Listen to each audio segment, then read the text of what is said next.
Hey everyone, it is the last day of June. I'm filming this early so that we can talk about all the books that I read in June. And I read a bunch and they were all queer books because that was my goal for June, was just read a bunch of queer books, and I did it. Go me. So I guess we might as well just like go in order.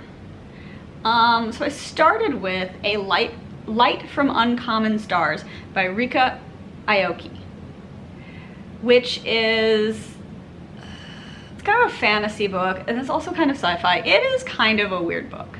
I feel like the tone is a little strange, but basically it's about this woman who sold her soul to the devil for violin talent. And she's had like,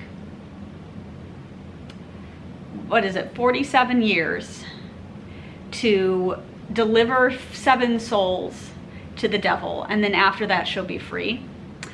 And she has delivered 6. She finds violin prodigies and she trains them and she gets them to sign this like, you know, like contract with the devil or whatever, and all of them ultimately, like, you know, reach these amazing heights of violin soloism, I guess. Like, they're all soloists. That's the weird, I'll get to that. But like, and she, you know, they get to this great height and then they have some sort of tragic demise. But so she's looking for her 7th student, and she happens to run across this like young runaway trans girl who had, you know, she plays violin and she's got kind of a different way of doing it. She likes to play video game music and make YouTube videos. And then also the other part of the plot is about this violin lady meeting this woman who runs a donut shop, except this woman is actually secretly an alien whose family is sort of hiding out here in this donut shop that they're running while they build a Stargate so that tourists can come to Earth, because there's going to be some sort of cool like phenomenon like with the sun or something in 10 years. I don't know. It's a weird juxtaposition of things, because like there's aliens and also the devil exists. So like that, number one, I'm like, what the hell? I don't know, you can't do both. And then I don't know, we're supposed to we're following this character who has, you know, she's already damned all these people, and like that's kind of shitty, and I don't feel like that's really adequately explored. And I don't know, it was a decent book. I had a good time reading it, I guess, but it was also just, it was just a strange choice, like just a lot of different things going on that were very odd. Oh yeah, and I was gonna say, I don't really, there's so much focus on the violin in this book, but it felt just really weird to me. Okay, because from my perspective, my sister is a professional musician, not a violinist, but a professional musician, part-time. And these people belong to orchestras in real life, you know? You don't just go around being in a solo act. Like, that's not how it works. You belong to an orchestra. I don't know if it's different for violinists. I doubt it, because there's like 30 of them in every orchestra. So I don't know what these people are doing. I don't really get it, but okay. Also, like, reading about music is interesting, but it never really quite makes it, you know, because you're like, well, I don't know what this sounds like. I can't hear it. I don't know who this, like, I don't know anything about Bartok, you know, like, so yeah, I don't know. I had some issues with it. It was a decent book, but there were some things that just irritated me, and then there were some things that I just was like, okay, this is stupid. Like, okay, I'm just gonna shout out one thing. I don't understand why Donut Lady, when she was understandably horrified to learn that this woman has been in this pact with the devil, that she has been like entrapping kind of like these other students over the years, for some reason she had to apologize for her reaction to that. Like, the fuck? No, she should not. She has nothing to apologize for. Like, that is bad that you are doing that. and her being horrified by it is the appropriate reaction, but whatever. But it was okay. So then I read The Woods All Black by Lee Mandello. And I liked this book a lot. I loved this book. It's a short horror novel about, God, how do I explain it? It's historical fiction. It's about this trans man living in the 1920s. Obviously, like, he doesn't pass, he's closeted, everybody thinks he's like a woman, right? And he belongs to the Frontier Nursing Service and goes to like these little towns in America and like, you know, helps deliver babies and stuff. So he's sent to this town in Kentucky, and they're very religious, and some like weird shit's been kind of going down locally recently, and so they're even less inclined to kind of like have an odd stranger come in who is like pretty clearly like queer in some level. Like they think that Les is a woman, but like they still certainly don't think that he's like a straight woman or like, you know, whatever. They're like, something is off about this guy. And I really liked it. Like, I like historical fiction with queer characters, and I ate this up. Like, the horror stuff was great. It was basically like, there's something in the woods, there's some sort of power, there's some sort of, you know, and then there's this young man in the town, another trans man in the town who's like kind of, how do I put it?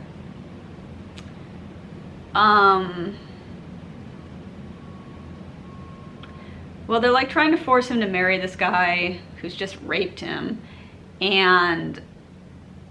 but he's like specifically connected to the horror stuff that's going on, and it's pretty great, honestly. I liked it. Yeah. I wanna recommend that one particularly. And this is, make note, this is one of the first time I have read a book in the year it was published. Holy shit, this was published in this year. I did it. All right, okay. So then I read The Bone People by Carrie Holm. This book is weird. So The Bone People is like this book from the 80s that I'd had on my radar because I'd read somewhere that like the main character's ace, and like she basically is, like, which is an interesting element of the book, but it's not really the most important thing. But it's an odd book. Like, I don't know how to explain it. It's okay, so it's the author's from New Zealand, she's Maori. The main character is this Maori woman from New Zealand, right? Who won a bunch of money in the lottery, and so she built a tower that she lives in, and one day this strange child comes and like breaks into her tower. Well, shows up, and she's like trying to find where he belongs and ends up meeting his father that way, and then it's basically the three of them have this like weird relationship that goes on. And it's pretty wild. Like, everybody drinks too much. The kid is mute because for some reason, and his past is really weird and murky because he was found after a boat sank, and they think he's probably like, well, he doesn't seem to be from New Zealand, like, necessarily, because they couldn't find any family. They don't know who he is. He doesn't remember what his name was or really anything about his past. Like, he can write and stuff, like he can communicate somewhat, but he can't talk. And also he was, obviously this was a few years ago, so he was a even younger child, so it kind of makes sense that he doesn't really remember anything. But he was adopted by this guy Joseph and his wife, but then Joseph's wife and son died, and now Joseph is just looking after him, and they have this wild relationship where like they obviously like care for each other so much and would take care of each other, and Joseph cares for him so much, but also abuses him and like beats him horribly, and the woman character Carowin gets involved in all of this kind of, and like it's like wild. It's very strange. There's a lot of like fishing. They go fishing a lot. She's an artist, but she's having like major artist block. Then there's this extended sequence where she gets cancer, but somehow survives it. I don't know. Mysterious. Just a lot of weird stuff happens in this book. So that's The Bone People. I don't know, man. It was a trip. It really was. Okay, so then I read A Prayer for the Crown Shy by Becky Chambers. This one is another very short book, which is a sequel to A Psalm for the Wild-Built. So it's the second of this duology called Monk and Robot. And it also means I've read everything by Becky Chambers now. So like she needs to write some new books. Come on. This one I enjoyed. I think I liked it more than Psalm for the Wild-Built, actually. Essentially it's about this tea monk living in a kind of utopia future who one day meets a robot. And the robots in the past had all one day like put down all of their tools and walked off into the forest and just left. And that was a while ago. And now this robot named Mosscap has come back and is like, we robots, we want to know what you need. Like, what do you need? And in this book, the two of them are traveling through all these different like areas of the world and talking to people, and Mosscap is asking everybody, what do you need? And I liked it. Yeah. The Dex is non-binary, which that's the queer element of this book, and is kind of trying to figure out like what they want to be doing throughout this book as well. And I liked it. It was good. Come on, Becky Chambers, write something. Write another book. Oh boy, now I have to explain Tentacle to you. This one I actually own. Congratulations to me. Tentacle by Rita Indiana is genuinely such a weird book. But I kind of loved it. Like, okay. Where do we begin? Where do we begin? Okay, so this is set in the Dominican Republic, post-apocalyptic, and there's this maid who oh my god, how do I explain this? I'm just gonna read what it said. No, I don't want to. Do I want to read the back? It's like, okay, plucked from her life on the streets of post-apocalyptic Santo Domingo, young maid Achilda, I don't know, Figueroa, finds herself at the heart of a Santeria prophecy. Only she can travel back in time and save the ocean and humanity from disaster. But first she must become the man she always was with the help of a sacred anemone. It is weird. So you're following Achilda, who has had this just like really frankly terrible like childhood and life growing up, and is working as a maid for this rich woman who has a connection to like the Dominican president. And Achilda is saving up money to use this kind of magic drug that will give her like a sex change. Also, like the pronouns are a little weird because Achilda is referred to as her basically until the sex change and then him after that. So it's a little hard to talk about. But Achilda undergoes this, but also finds out that he is apparently, yeah, there's apparently the Santeria prophecy about him going back in time and saving the ocean, which there was some sort of disaster that happened in Dominican Republic or just off the coast, you know, that wrecked the ocean and all the animals are dead, whatever. And so the time travel is very weird because it isn't really traditional time travel. It's not like he goes through a portal and is now in the past. That kind of happens, but it's actually more that a second version of himself emerges in the past and they are mentally connected. So in the present, he actually arranges to get himself arrested and put in prison so that he can basically just like be in jail and not really do much, so that he can concentrate mentally on the past version of himself, who is living in the early noughts, I think, and is in the 90s, actually. I guess it's the 90s initially, and like has a connection to, it's like getting money and like making connection, you know, and able to hopefully like prevent this disaster and save the ocean. And also we have to follow this other guy who is living in the 90s past, right? And eventually, you know, you get to a point where you find out who Akilda has been in all those past bits. But this like guy living in the past, what was his name? He was so fucking annoying. It was just him all the time. Name, Argenis. Yes. Yeah, Argenis. Who is like this failed artist loser who sucks. He's a dick. Like, he is such an asshole. And when you're in his mind, like he really hates women. He's racist. He sucks ass. Very homophobic while also not exactly being straight. And he ends up as part of this, like, he gets an opportunity to be part of this artist collective that, I don't know. It is a weird book. It is a weird book. And the ending was pretty wild. Like, there were a couple of twists in here where I was like, holy shit. And then the way that it ended was like, you know what, that makes sense. You know, just an ending that makes you kind of like go, okay, yeesh. Yeah, anyway, it was wild. And I thought it was pretty great. Okay. Now after that, I read something a bit more traditional. I read A Restless Truth by Freya Marske. And this book I really enjoyed.